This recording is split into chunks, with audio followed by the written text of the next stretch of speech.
గతంలో జగన్మోహన్ రెడ్డి గారి ప్రభుత్వంలో ఒక సంక్షేమ పథకం ఏదైనా రావాలి అంటే ఇంటికొచ్చి ఇచ్చేవారు. అలాంటిది ఈరోజు ఈ కూటమి పాలనలో తమ మానాల్ని పరంగా పెడితే గానీ సంక్షేమ పథకం రాదా? ఎందుకు వీళ్ళు ఇంత విజృంభించి ఇంత ధైర్యంగా ఆ మహిళని వాళ్ళ కూతుర్ని ఇంటికి రమ్మని చెప్పారు అంటే ఎంత ఘోరంగా ఇక్కడ శాంతి భద్రతలు విఫలమయ్యాయి, మహిళల రక్షణలో ఈ కూటమి ప్రభుత్వం విఫలమైంది. కాబట్టి ఈరోజు ఈ దుర్మార్గులకి ఇంత ధైర్యం వచ్చి ఇంత ధైర్యంగా వాళ్ళ అమ్మాయిని రమ్మని చెప్పేంత ధైర్యం వచ్చింది. ఆమె స్వయంగా ఒక వీడియో చేసి సోషల్ మీడియాలో పోస్ట్ చేసింది. అంటే ఈ ప్రభుత్వం న్యాయం చేయదు కాబట్టి ఈ విధంగా చేస్తే అయినా మాకు న్యాయం జరుగుతుంది అని ఆ మహిళ భావించింది.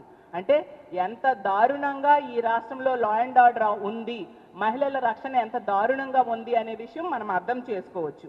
ఈరోజు తీసుకుంటే అత్యాచారం జరగని రోజు లేదు, అఘాయిత్యం జరగని జిల్లా ఈ రాష్ట్రంలో లేదు. అసలు రెడ్ బుక్ రాజ్యాంగానికి బెస్ట్ ఎగ్జాంపుల్గా ఈ రాష్ట్రంలో పాలన సాగుతూ ఉంది. ఎందుకంటే పోలీస్ వ్యవస్థని శాంతి భద్రతల పరిరక్షణ కోసం కాకుండా ఈ రెడ్ బుక్ రాజ్యాంగం అమలు మీద దృష్టి పెట్టేట్టుగా ఈ ప్రభుత్వం ఆ పోలీస్ వ్యవస్థను ఉపయోగించుకోవడం వలన శాంతి భద్రతలు ఈ విధంగా దిగజారిపోయాయి. మహిళల రక్షణ కొరవడిన పరిస్థితి మనం చూసాం. అసలు నిన్ననే మనం చూసాం హైకోర్టు అయితే పోలీసుల మీద ఎన్ని చేవాట్లు పెట్టిందో. హైకోర్టు అడిగింది సీసీటీవీ ఫుటేజ్ అడిగితే కోతుల వలన కాలిపోయిందని పోలీసులు చెప్పారంట. ఎంత దారుణం!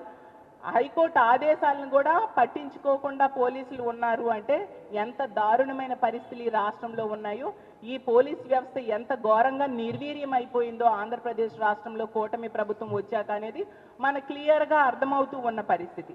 అసలు ఈరోజు హోమ్ మినిస్టర్ గారైన అనిత గారి సొంత జిల్లాలో ఈ కూటమి ప్రభుత్వం వచ్చాక 22 మంది బాలికల మీద అఘాయిత్యాలు జరిగాయి.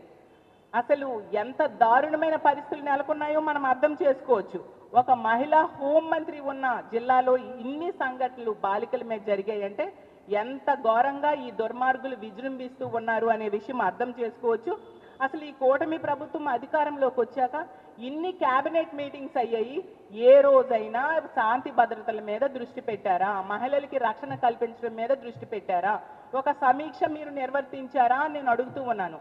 అది మానేసి ఎంతసేపు కూడా శాండ్లో లెక్కర్లో కమిషన్లు ఎలా తీసుకోవాలి వాటి కోసం ఆలోచించారు, వాటి కోసం సమీక్షలు చేశారు తప్ప మహిళల భద్రత కోసం ఎటువంటి సమీక్షలు చేయలేదు. ఇది రోజు మేము చెప్తూ ఉన్నాము. సాక్షాత్తు ముఖ్యమంత్రి గారు నిర్వహించిన సర్వేలో కూడా పోలీస్ శాఖ అనేది 18వ స్థానంకి పడిపోయింది. ప్రభుత్వ యంత్రాంగమే నిర్వహించింది. నిన్ననే మనం చూసాం ముఖ్యమంత్రి గారు, మంత్రులు, అలాగే తీసుకుంటే సెక్రటరీల కాన్ఫరెన్స్ పెట్టారు ముఖ్యమంత్రి గారు. అందులో 20 శాఖల మీద ప్రజాభిప్రాయ సేకరణ మీ ప్రభుత్వ యంత్రాంగంతోనే చేపట్టడం జరిగింది. అందులో పోలీస్ శాఖ ఎన్నో స్థానంలో ఉంది? 18వ స్థానంలో ఉంది. అంటే ఎంత దారుణంగా ప్రభుత్వము శాంతి భద్రతలు కల్పించడంలో, ప్రజలకి రక్షణ కల్పించడంలో విఫలమైంది అనే విషయం మీ సర్వేలోనే తేలింది. అంటే ఎంత దారుణమైన పరిస్థితులు ఇక్కడ నెలకొని ఉన్నాయి అనేది మీరే సాక్షాత్తు ప్రజలకు చెప్పారు. మేము రోజు చెప్తూ ఉన్నాం, రోజు మొత్తుకుంటూ ఉన్నాం, రెడ్ బుక్ రాజ్యాంగ పాలన ఆపండి, మహిళల్ని రక్షణ కల్పించండి, ప్రజలకి రక్షణ కల్పించండి, కక్ష సాధింపు చర్యలు ఆపండి అని చెప్తూ ఉన్నాం.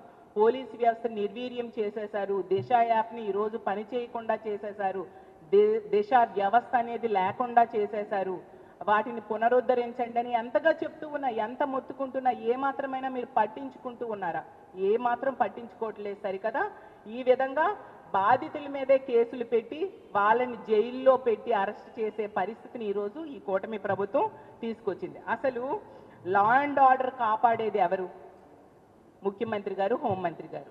ఇప్పుడు పోలీస్ శాఖ 18వ స్థానం వచ్చిందంటే ముఖ్యమంత్రి గారు విఫలమయ్యారు అతను పరిపాలించడంలో, అలాగే హోంమంత్రి గారు విఫలమయ్యారు అనే విషయం క్లియర్గా అర్థమవుతూ ఉన్న పరిస్థితి. అలాగే తీసుకుంటే ఇన్ని సంఘటనలు జరుగుతున్నాయి కదా, ఇన్ని సంఘటనలకి ముఖ్యమైన కారణం ఏంటి? మద్యం, అలాగే గంజాయి, డ్రగ్స్. హోమ్ మినిస్టర్ గారు చెప్పారు గంజాయి మేము అధికారంలోకి వచ్చాం 100 రోజుల్లో రూపుమాపుతామని. చూస్తే హోమ్ మినిస్టర్ గారి సొంత నియోజకవర్గం మీదుగానే గంజాయి సరఫరా మిగతా జిల్లాలకన్నీ సాగుతూ ఉంది. సాక్షాత్తు స్పీకర్ గారే చెప్పారు గంజాయి విచ్చలవిడిగా పెరిగిపోయింది, గంజాయి సరఫరా విచ్చలవిడిగా పెరిగిపోయింది అని చెప్పేసి. అలాగే హోమ్ మినిస్టర్ గారి నివాసం ఉంటున్న విశాఖపట్నంలోనే గంజాయిని విచ్చలవిడిగా పండిస్తూ ఉన్నారు. ఇందుకు సాక్షాత్తు ముఖ్యమంత్రి గారి సొంత నియోజకవర్గం కుప్పంలోనే గంజాయి పండిస్తూ దొరికిన సంగతి మనం చూసాం. మన విశాఖపట్నంలో తీసుకుంటే జైల్లో కూడా గంజాయి మొక్కలు దొరికాయి. ఎంత దారుణంగా గంజాయి పెంపకం సరఫరా జరుగుతూ ఉండే పరిస్థితి. మరి ఎక్కడ నిర్మూలించారు? అలాగే మద్యాన్ని ఎక్కడ మీరు కంట్రోల్ చేశారు? ఈరోజు 50,000కు పైగా బెల్ షాపులు ఈ రాష్ట్రంలో ఉన్నాయి కూటమి ప్రభుత్వం అధికారంలోకి వచ్చాక. మరి బెల్ షాప్ పట్టుకుంటే 5 లక్షలు ఫైన్ వేస్తామన్నారు. ఏది ఎక్కడ పట్టుకున్నారు మీరు? ఈరోజు మహిళల మీద అలాగే చిన్నారుల మీద అఘాయిత్యాల్లో చూస్తే ఎక్కువ సంఘటనలు మద్యం తాగి వాళ్ళు ఇలాంటి దారుణాలకి ఒడిగడుతూ ఉన్నారు. మరి మద్యాన్ని కంట్రోల్ చేయాల్సిన అవసరం ఉందా లేదా? అది మానేసి మద్యం వ్యాపారులకి కమిషన్ పెంచడం కోసం మీరు ముడుపులు తీసుకొని మద్యం ధరలు పెంచుతూ ఈరోజు మద్యం విచ్చలవిడిగా అందుబాటులోకి వచ్చేట్టుగా చేస్తూ ఉండే పరిస్థితి.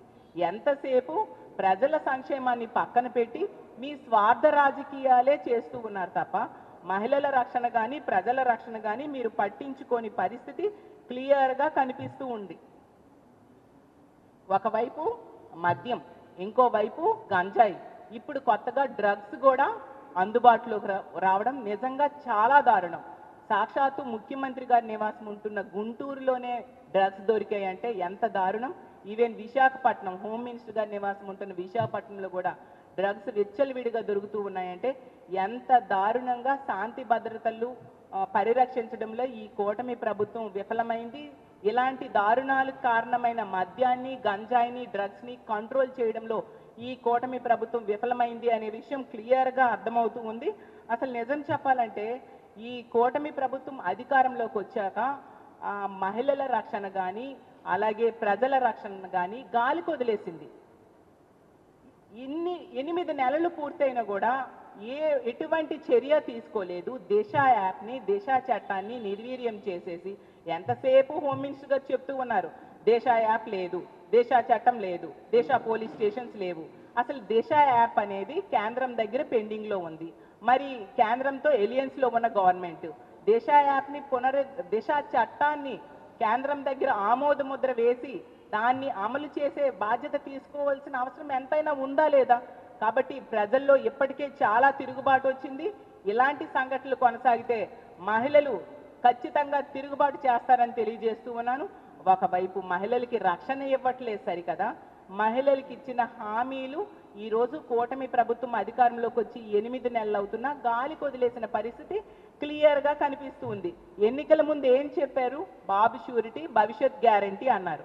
ఈ 8 నెలల్లో తీసుకుంటే బాబు షూరిటీ, యగనామం గ్యారంటీ అన్న విధంగా పరిపాలిస్తూ ఉన్నారు.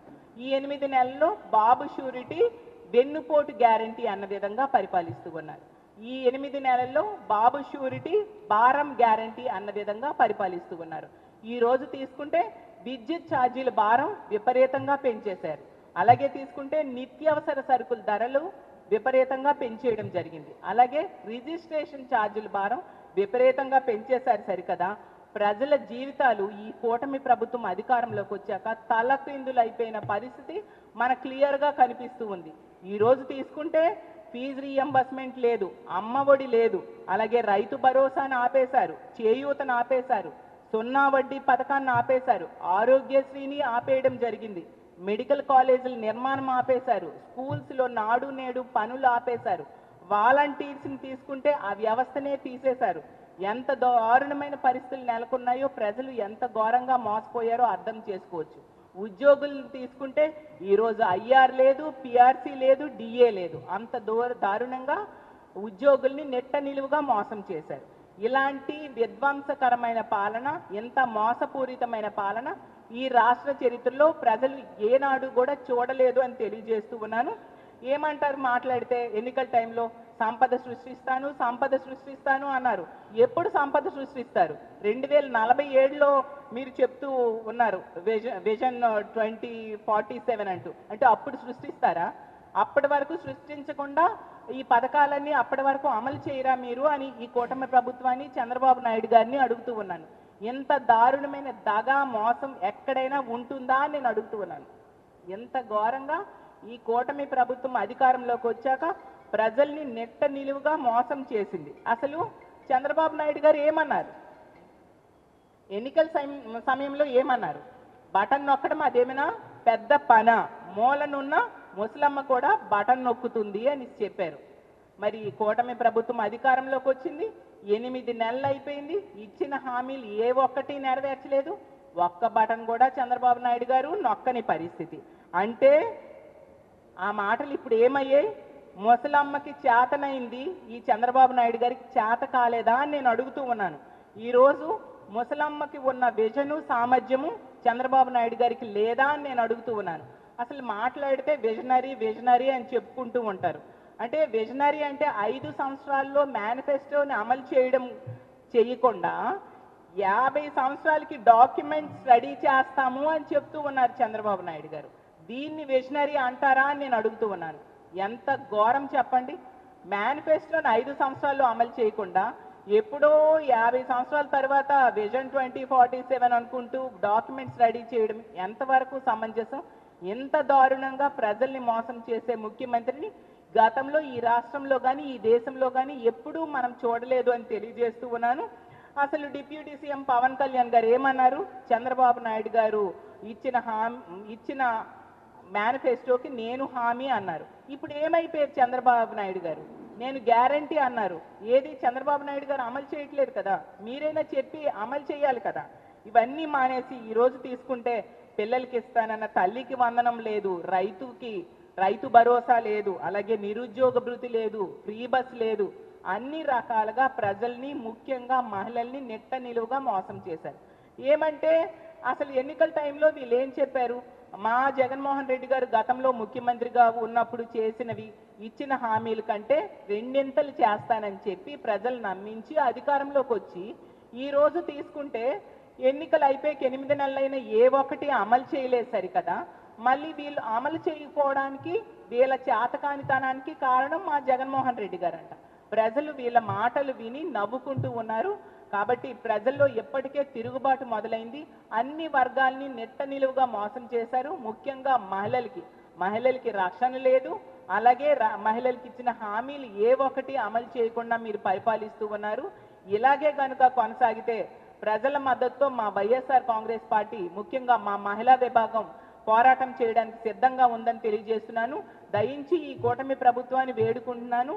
దిశ యాప్ లాంటి యాప్ని మీరు కావాలనుకుంటే పేరు మార్చుకోండి. అది మా జగన్మోహన్ రెడ్డి గారు పెట్టారు అనేసి దాన్ని కొనసాగించడం మీకు ఇష్టం లేకపోతే పేరు మార్చుకోనైనా సరే దిశ యాప్ని పునరుద్ధరించండి. దిశ చట్టం కేంద్రం దగ్గర ఆమోద ముద్ర పొందేట్టుగా చేయాల్సిందిగా మిమ్మల్ని రిక్వెస్ట్ చేస్తూ మహిళల రక్షణ కోసం పెద్దపీట వేయాల్సిందిగా కోరుకుంటూ సెలవు తీసుకుంటున్నాను. జై హింద్.